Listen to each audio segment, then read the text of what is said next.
Hey guys, welcome to our channel. In this video, you will learn on how to use NotebookLM to create infographics. So first is you just have to visit the NotebookLM website, and then you just have to log into your Google account.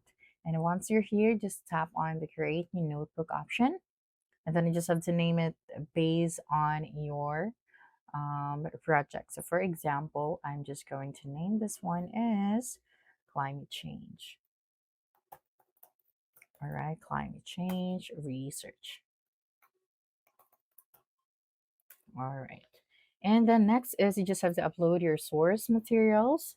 And these can be PDFs, Google Documents, research papers, reports, meeting notes, or lecture slides.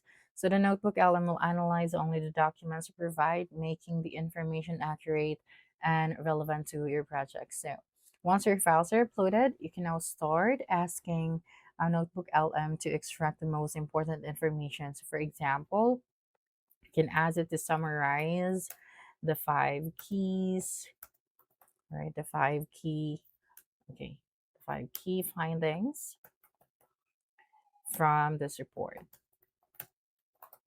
Okay, so once you uploaded your sources, you can start asking Notebook LM.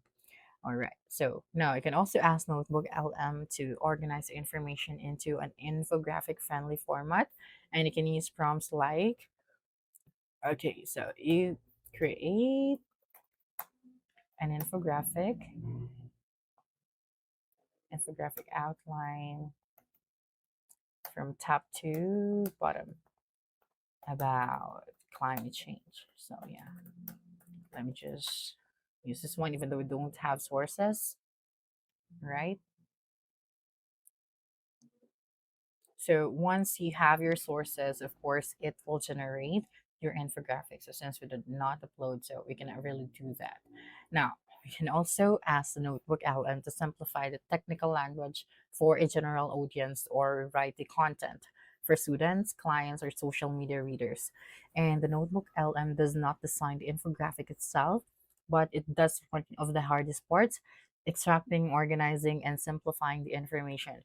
That means you can spend less time reading through long documents and more time creating visuals that are clear, engaging, and easy to understand.